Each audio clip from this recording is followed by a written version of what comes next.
نہ جانے کیوں جیسے تم سے کوئی بیر ہو۔ کیوں؟ میں نے تمہاری اماں کا کیا بگاڑا تھا؟ ایلی نے کہا۔ جب تو نے نہیں بگاڑا تھا، مگر اب تو۔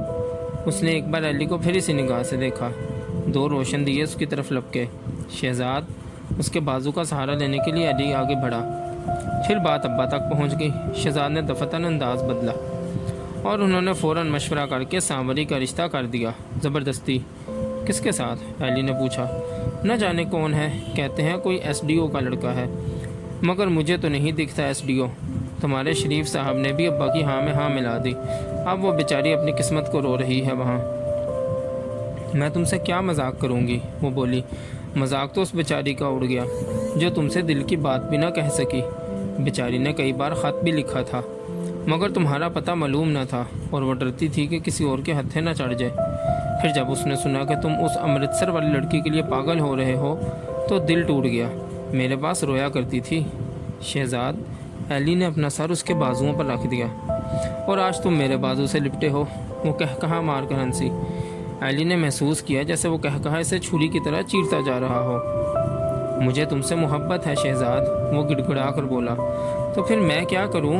دفتن شہزاد کا انداز بدل گیا۔ تم نے میرا کوئی خیال نہیں کیا؟ اس نے پوچھا۔ مجھے کسی کا بھی خیال نہیں، وہ بولی۔ تمہیں شریف کا خیال ہے نا؟ میں جانتا ہوں۔ ایلی کی آنکھیں سرخ ہوتی جا رہی تھیں، کنپٹیاں تھرک رہی تھیں۔ وہ محسوس کر رہا تھا جیسے کوئی اس کا کلیجہ چاٹ رہا ہو۔ تمہیں شریف سے محبت ہے نا؟ یوں ہی سمجھ لو، ایلی چلایا۔ میں بیوقوف ہوں، میں بیوقوف ہوں۔ سیانے بھی ہوتے تو کیا فرق پڑ جاتا، شہزاد بولی۔ سیانہ ہوتا تو تمہارے لیے پاگل نہ ہوتا، ایلی نے کہا۔ سچ ایلی، ایک بات پوچھوں؟ وہ سنجیدہ ہو گئی۔ تمہیں مجھ سے محبت جتانے کی کیا سوجی؟ تمہارا مطلب ہے میں فریب دے رہا ہوں؟ ایلی نے بناوٹی غصے سے کہا۔ نہیں نہیں، وہ چلائی، میرا مطلب ہے، اور پھر رک گئی۔ میں سمجھتا ہوں تمہارا مطلب۔ اٹھ بیٹھا اور فرحت کی طرف چل پڑا۔ ایلی، شہزاد نے اسے آواز دے کر روکنا چاہا، مگر ایلی کے لیے واپس جانا ناممکن ہو چکا تھا۔ اتنے قریب، اتنے دور۔ اس رات وہ دیر تک کروٹیں بدلتا رہا۔ اس کے دل میں عجیب و غریب قسم کے شکوک اور توہم بھیڑوں کے چھتے کی طرح بھنبھنا رہے تھے۔ سینہ سلگ رہا تھا، کلیجہ کوئی مسل رہا تھا۔ چاروں طرف سے لہریں سے اٹھ رہی تھیں جو ہر ساتھ مزید شدت اختیار کرتی جا رہی تھیں۔ کیا یہی محبت ہے جس کے لیے وہ اس قدر بےتاب تھا؟ کیا یہی وہ محبت ہے جس کی شریف اسے تلقین کیا کرتا تھا؟ محبت کرو ایلی، محبت۔ وہ اس کے روبرو کھڑا مسکرا رہا تھا۔ محبت کرو ایلی، چاہے کسی سے کرو۔ لیکن شریف کی اپنی کیفیت تو ایسی نہ تھی۔ وہ تو اس طرح کروٹیں نہیں بدلتا تھا۔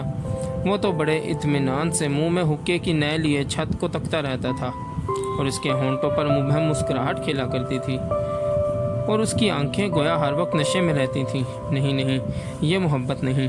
نہ جانے کیا ہے محبت؟ نہیں، محبت تو ایک خمار ہوتی ہے، ایک نشہ، ایک کیفیت۔ دراصل اسے شہزاد کے برتاؤ کے متعلق کچھ سمجھ میں نہ آتا تھا۔ کسی وقت تو وہ ایلی سے اس قدر قریب آ جاتی کہ وہ محسوس کرتا جیسے دونوں ایک جان دو قالب ہوں۔ اس وقت اس کے دل میں ایک سنسنی سی دوڑ جاتی، اور وہ محسوس کرتا جیسے وہ فاتح ہو، جیسے اس نے دنیا کی بہترین نعمت، بہترین لذت کو پا لیا ہو۔ لیکن جلد ہی منظر بدل جاتا، اور دوسری ساتھ میں شہزاد اس سے کوسوں دور چلی جاتی، جیسے اس کے وجود سے ہی بے خبر ہو، جیسے جانتی ہی نہ ہو، اور وہ دونوں ایک دوسرے سے قطعی طور پر بیگانہ ہوں۔ اس بیگانگیت کو وہ روح کی گہرائیوں میں شدت سے محسوس کرتا، اور اس کا جی چاہتا کہ کسی کے گلے لگ کر رو دے، چیخیں مار مار کر رو دے، اور پھر کوئی اکتا راہ پکڑ کر دنیا کے کونے کونے میں بے وفائی کے گیت گاتا پھرے۔ اسے خیال آتا کہ شہزاد کا محبت کا روپ محض ایک دکھلاوا ہے۔ ٹھیک تو ہے، وہ سوچتا، آخر شہزاد کو کیا پڑی ہے کہ ایک بدصورت بے ڈھنگے چھوکرے سے محبت کرے؟ کوئی محلے کی لڑکی ہوتی تو بھی بات قابل قبول ہوتی، لیکن شہزاد، وہ تو جس کو چاہتی ہے اپنے روبرو جھکا سکتی تھی۔ شاید اس کا مقصد صرف لوگوں کے سر جھکانے کے علاوہ کچھ نہ ہو، لوگوں کو تسخیر کرنے کے علاوہ کوئی مقصد نہ ہو۔ اس خیال پر ایلی کے تصور میں شہزاد کرشن بھگوان کی طرح مرلی اٹھا کر ایک انداز سے کھڑی ہو جاتی، اور اس کے گرد سینکڑوں سر جھکے دکھائی دیتے، اور پھر ایلی ان اندیکھے سروں کو پہچاننے کی کوشش میں مصروف ہو جاتا۔ یہ خوش نصیب کون ہے؟ وہ کون؟ پھر اس کے دل میں وہم اٹھتے اور وہ سوچنے لگتا شاید رفیق وہ خوش نصیب ہو، جبھی تو شہزادے سے دیکھ کر مسکرایا کرتی ہے اور گھنٹوں کسی کونے میں سیڑھیوں پر منڈیر یا جنگلے پر اس کے سامنے کھڑی رہا کرتی ہے، مگر کسی وجہ سے اسے یقین نہ پڑتا کہ رفیق شہزاد کے لیے جاذب توجہ ہو سکتا ہے۔ اس کی جیب کے ریشمی رومال، پریم شاستر اور سینٹ کی شیشی اور اس کی آنکھوں میں پڑتی ہوئی بنفشی پھوار کے باوجود جاذب توجہ ہو سکتا ہے، رفیق میں تھا ہی کیا؟ نہیں تو پھر ایک سوالیہ نشان اس کے روبرو آ کھڑا ہوتا، پھر وہ نشان شریف کی شکل اختیار کر لیتا۔ ضرور اسے شریف سے محبت ہے، جب بھی تو اس پر مینڈک پھینکا گیا تھا، جب بھی تو اس کی آمد پر شہزاد کی چال تک بدل جاتی ہے اور وہ سیڑھیاں اتر کر چھم سے رک جاتی ہے۔ ایلی وہ بیٹھے چائے پر انتظار کر رہے ہیں۔ اس پر ایلی احساس رقابت سے لوٹنے لگتا اور اس کے سینے میں ایک جلن سی ہونے لگتی۔ رات بھر وہ اسی طرح دیوانہ وار کروٹیں بدلتا رہا اور پھر صبح کے قریب تھک کر سو گیا۔ پھر جب وہ چائے پی رہا ہوتا تو سیڑھیوں میں چھم کی آواز سنائی دیتی اور شہزاد رقص کرتی ہوئی اس کے روبرو آ کھڑی ہوتی اور مسکرا کر کہتی وہاں کب سے چائے بنی ہوئی ہے اور ایلی تم یہاں بیٹھے ہو، آؤ نا۔ یہ کہہ کر وہ مسکرا کر وہی نگاہ اس پر ڈالتی اور وہ اپنے تمام وہم اور عزم بھول کر پالتو کتے کی طرح اس کے پیچھے چل پڑتا۔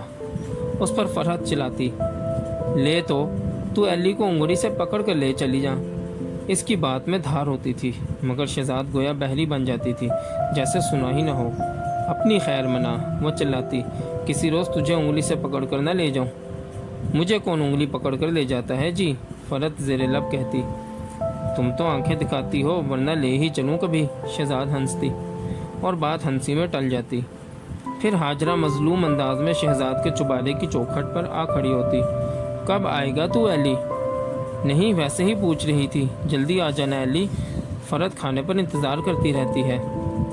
ٹھیک تو ہے، شہزاد ہنس کر کہتی، یہاں قحط پڑا ہوا ہے، کھانے کو تو صرف وہیں ملتا ہے فرحت کے ہاں۔ اور وہ دونوں دو بچوں کی طرح بیٹھ کر گپے مارتے اور ہنس ہنس کر لوٹ پوٹ ہو جاتے، اور جانو انہیں دیکھ کر باورچی خانے کے برتنوں کو گھورتی اور آخر زیر لب کہتی لو بیٹھو گے بھی چھنو منو، یوں بھاگے دوڑے پھرتے ہیں جیسے میلے پر آئے ہوئے ہوں۔ میں کہتی ہوں لوگ دیکھ کر کیا کہتے ہوں گے؟ جو ان کا جی چاہے وہ کہیں، جو ہمارا جی چاہے گا ہم کریں گے۔ شہزاد ایلی کی طرف وہی نگاہ ڈالتی اور ایلی محسوس کرتا ہے جیسے اس ایک نگاہ کے سہارے وہ ساری دنیا کے خلاف یدھ کرنے کے لیے تیار تھا۔ جانے اس نگاہ میں کیا تھا؟ اسے دیکھ کر ایلی کو سبھی کچھ بھول جاتا تھا، اسے رات بھر کی گریہ اوزاری بالکل ہی بھول جاتی، اس کے ذہن میں کوئی سوالیہ نشان نہ رہتا اور وہ سمجھتا کہ زندگی واقعی قابل زیست ہے۔ جانو شہزاد کا جواب سن کر بظاہر چپ ہو جاتی مگر وہ شکایت دن بھر اس کے انداز میں گویا بوند بوند رستی رہتی، اس کی چال سے، اس کے سر ہلانے کے انداز سے، اس کے ہونٹوں کے خم سے، اس کی ہر بات سے مترشح ہوتا تھا کہ وہ ایسی باتوں کو اچھا نہیں جانتی۔ مگر وہ دونوں جانو کے اس اظہار سے بے نیاز بیٹھ کر چائے پیتے اور گپے ہانکتے اور بہانے بہانے ایک دوسرے کو دکھ کرتے۔ پھر جوں ہی جانو کسی کام کے لیے چوبارے سے نیچے اتر جاتی تو دفتن ان کی وہ رنگین باتیں ختم ہو جاتی۔ ایلی شہزاد کی طرف یوں دیکھنے لگتا ہے جیسے بچہ ہو اور اس کے سامنے شہزاد مٹھائی کی ایک تھالی۔ اس کی بدلتی ہوئی نگاہ دیکھ کر شہزاد دفتن سنجیدہ ہو جاتی اور پھر کسی کام میں مصروف ہو جاتی اور یوں ایلی کے وجود سے بے نیاز ہو جاتی جیسے اس سے کوئی واسطہ نہ ہو۔ یہ دیکھ کر ایلی کے دل میں غصے کا ایک طوفان کھولتا اور وہ پاگلوں کی طرح شہزاد کی طرف بڑھتا۔ خدا کے واسطے، وہ زیر لب سنجیدگی سے کہتی، جانو آ جائے گی۔ نہیں، ایلی چلاتا، وہ تو ابھی گئی ہے، کوئی اور آ جائے گا، ہوش کرو، شہزاد اسے گھورتی۔ اور تم تو کہتی تھیں ایلی کیا لوگوں سے ڈرتے ہو، یاد ہے؟ ایلی کہتا، تم سمجھتے تو ہو نہیں۔ شہزاد کی آواز میں درشتی پیدا ہو جاتی، اس پر ایلی کے سینے پر سانپ لوٹ جاتا، وہ گہرے فکر میں پڑ جاتا اور ایک سوالیہ نشان اس کے سامنے ابھرنے لگتا۔ اس طرح تخلیے میں وہ دونوں بیگانہ وار ایک دوسرے کے روبرو بیٹھے رہتے، شہزاد نہ جانے کون سے افق میں کھوئی رہتی اور ایلی اس کی طرف پاگلوں کی طرح ٹکٹکی باندھ کر دیکھتا رہتا یا اس کا بازو تھام لیتا اور وہ اسے یوں اس کے حوالے کر دیتی جیسے بچے کو بہلانے کے لیے کھلونا ہو، اور خود بے نیاز ہو جاتی جیسے وہ بازو اس کا اپنا نہ ہو۔ کچھ دیر تک تو وہ اس بے جان بازو سے کھیلتا رہتا، پھر اسے احساس ہونے لگتا کہ اس بازو سے شہزاد کا دور کا واسطہ نہیں۔ پھر اسے ایک اضطراب گھیر لیتا اور وہ شہزاد کے قریب بیٹھ کر محرومی محسوس کرتا اور محرومیت کی وجہ سے یا قرب کی بنا پر کروٹیں بدلتا اور کوڑ کوڑ کر اپنی جان ہلکان کر لیتا، حتیٰ کہ کوئی آ جاتا اور شہزاد پاؤں کی چاپ سنتے ہی اس سے اپنا بازو چھڑا کر دور ہو بیٹھتی اور پھر ہنس ہنس کر باتیں کرتی، اس کی طرف خاص انداز سے دیکھتی، وہی انداز۔ اس طرح وہ تنہائی میں قرب کے باوجود ایک دوسرے سے دور رہتے اور محفل میں دور ہونے کے باوجود ایک دوسرے کے قریب ہو جاتے۔ ایلی کی صرف ایک خواہش تھی کہ وہ شہزاد کے قریب تر ہو جائے، اور قریب اور قریب، اور شہزاد اس کی طرف دیکھ کر مسکرائے، وہی مسکراہٹ، باہمی سازش کی مسکراہٹ، اور تنہائی میں بھی وہ اس کے اس قدر قریب ہو جاتی کہ دونوں میں ذرا فرق نہ رہے۔ اس کے علاوہ اسے شعوری طور پر کوئی آرزو نہ تھی۔ ایلی کو کسی مخصوص جسمانی قرب کا خیال نہ تھا، بلکہ اسے اس قرب سے ڈر لگتا تھا۔ وہ محسوس کرتا تھا کہ وہ اس قابل نہیں ہے کہ شہزاد کے ساتھ وہ قرب حاصل کر سکے۔ اسے اپنے آپ پر بھروسہ نہ تھا، اسے ڈر تھا کہ اگر اس قربت کی نوبت آ گئی تو وہ بری طرح سے ناکام رہے گا، اور پھر شہزاد کیا کہے گی۔ اس کے علاوہ ویسے بھی اسے ایسے قرب سے نفرت تھی۔ اس کے خیال میں ایسا قرب محبت کے جذبے کے لیے باعث ننگ تھا، محبت کی توہین تھا۔ پھر شہزاد سی پاکیزہ دیوی سے نہیں، یہ کبھی نہیں ہو سکتا۔ اس خیال پر ہی اسے وحشت ہوتی تھی۔ صبح چائے پی کر وہ دیر تک شہزاد کے پاس بیٹھا رہتا، حتیٰ کہ مظلوم صورت بنائے ہوئے ہاجرہ نمودار ہوتی۔ ہے فرد کب سے انتظار کر رہی ہے کہ کھانا کھا لو، میں ابھی آیا کہہ کر وہ ماں کو ٹال دیتا۔ اس پر جانو بڑبڑانے لگتی، توبہ کیا زمانہ آیا ہے، اولاد کے دل میں ماں کا لحاظ نہیں رہا۔ آدھے ایک گھنٹے کے بعد ہاجرہ پھر آ جاتی، حتیٰ کہ وہ مجبور ہو کے اٹھ بیٹھتا اور بادل نخواستہ ماں کے پیچھے پیچھے چل پڑتا۔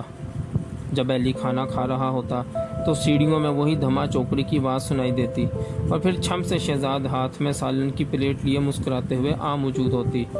وہ کریلے پکائے ہیں آج کہ چکھ لو تو طبیعت سنور جائے، وہ چلاتی۔ کیوں نہ ہو جی، ان ہاتھوں میں جادو ہے، فرد تانا دیتی۔ لوگوں کی تو ویسے ہی طبیعت سنور جاتی ہے، ہاجرہ فرد کی ہاں میں ہاں ملاتی۔ کیوں نہ سنورے جی، شہزاد یوں کہکا مار کر ہنستی جیسے اسے طنز کا احساس ہی نہ ہو۔ پھر شہزاد سیدھی ایلی کے پاس پہنچتی اور پھر چوری چوری وہی مسکراہٹ چھلکا کر زیر لب کہتی، بھاگ کیوں آیا ہے تو؟ پھر آواز بلند چلاتی، لے کھا کر دیکھ، اپنی انگلیاں نہ چاٹ لیں تو۔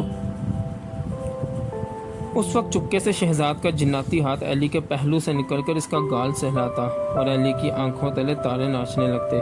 وہ کہا مار کر ہنستی، دیکھ لے فرد، ایک ہی لقمے میں آنکھیں ابلائی ہیں ایلی کی۔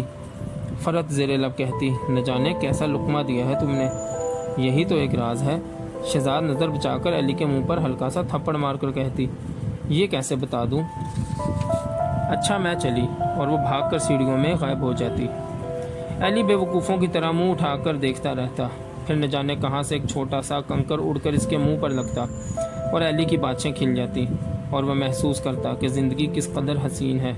اس وقت اس کی نگاہ تلے سوالیہ کے بجائے استفہامیہ نشانات رقص کرتے۔ شہزاد کا وہ التفات بھرا لمس اس کے گال میں جذب ہو کر خون میں جا ملتا اور اس کی رگوں میں یوں لہریں لینے لگتا جیسے کسی ٹھہری ہوئی جھیل میں کسی نے پتھر پھینک دیا۔ ایلی کے لیے ہاتھ کا لقمہ نگلنا مشکل ہو جاتا اور جلد ہی وہ کوئی بہانہ بنا کر شہزاد کے چوبارے کی طرف چل پڑتا۔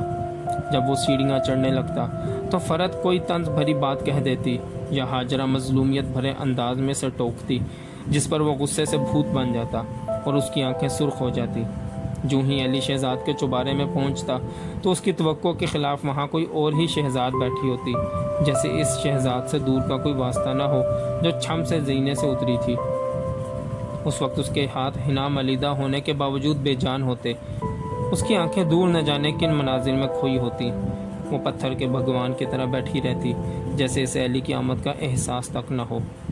پھر ایلی اس پتھر کے بھگوان کے روبرو بیٹھ کر نہ جانے کہاں کھو جاتا یا اس بے جان کھلونے سے کھیلتا جو شہزاد کے شانوں سے لٹکا کرتا تھا۔ باقی انشاءاللہ اگلی ویڈیو میں۔